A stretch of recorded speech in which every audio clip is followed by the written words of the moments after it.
Perkenalkan, nama saya Kurota Yulina. Perkenalkan, nama saya Siti Masudamania. Perkenalkan, nama saya Siti Agustin. Perkenalkan, nama saya Putri Ayu. Perkenalkan, nama saya Nadia Kamelia Putri. Jadi di sini kami akan mempresentasikan atau menjelaskan tentang organ reproduksi wanita. Baik, penjelasan yang pertama akan dibawakan oleh saya sendiri. Jadi ini gambar sistem reproduksi manusia. Bagian ini namanya ovarium dan bagian ini ovida, dan bagian ini namanya folikules. Bagian ini endometrium, paling bawah vagina, yang ini cervix, dan ini uretrus. Fungsi organ reproduksi perempuan itu untuk menghasilkan sel telur dan sel telur atau disebut ovum.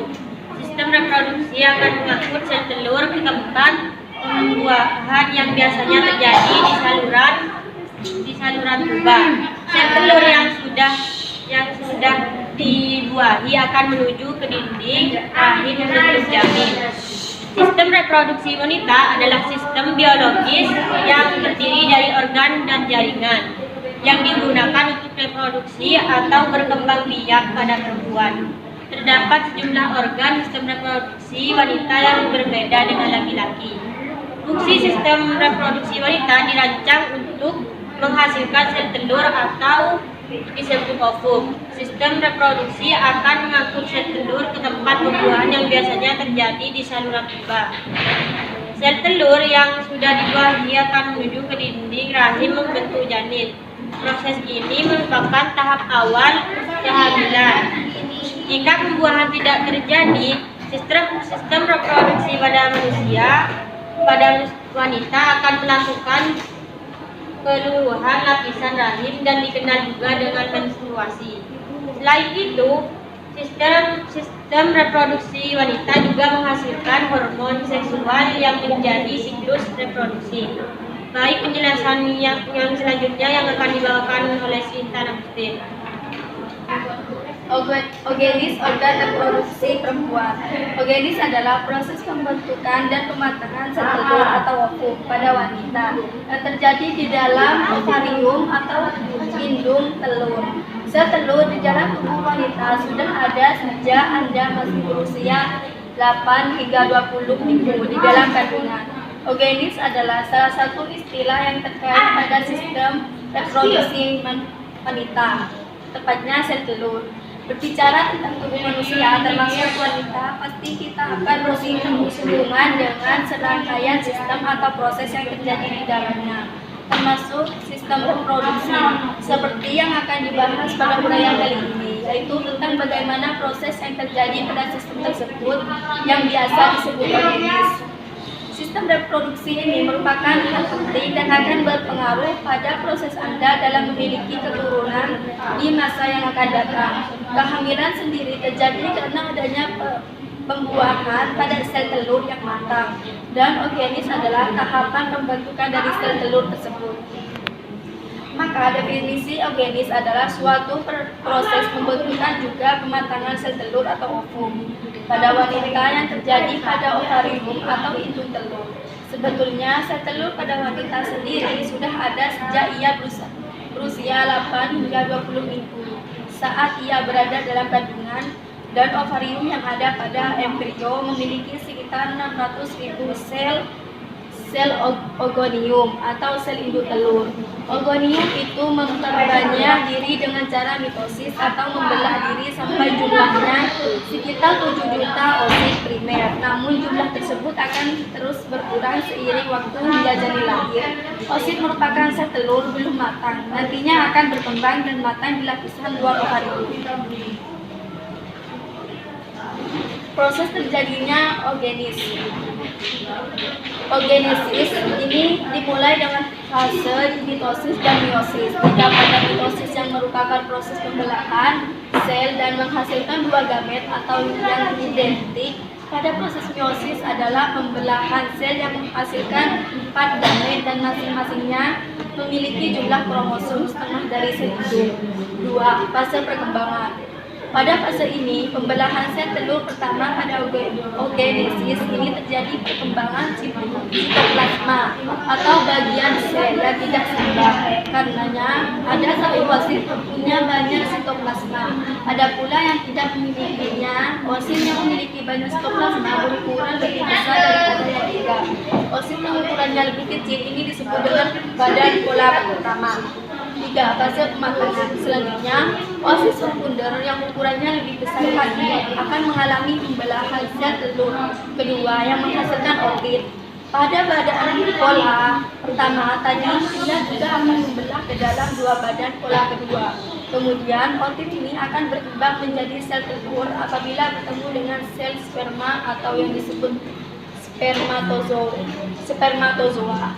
Maka dapat dikatakan bahwa ovulasi terjadi saat oosit telah mencapai tahap perkembangan ootit. Yang setelah pembelahan, ootit telah melewati tahap akhir pematangan dan menjadi sel telur. Oogenesis adalah proses penting yang terjadi pada sistem reproduksi wanita.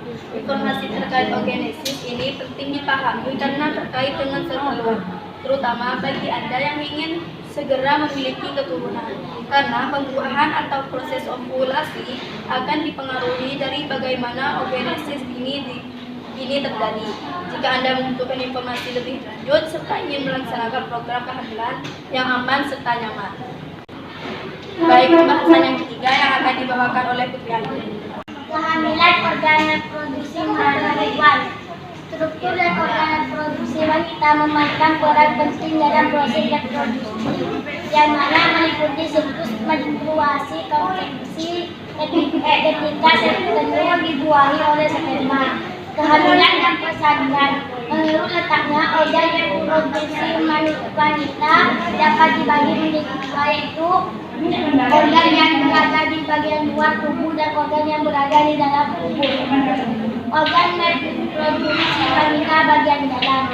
Organ reproduksi wanita yang ada di dalam tubuh terletak dalam rongga panggul, pelvis, organ-organ tersebut dan masuk padanya. Organ ini terletak antara bagian bawah rahim dan tubuh bagian luar. Vagina merupakan lorong atau jalan keluar untuk melahirkan serta tempat masuknya penis selama berhubungan seksual. Pembahasan yang ketiga yang akan dibawakan oleh Nadia Karmigida.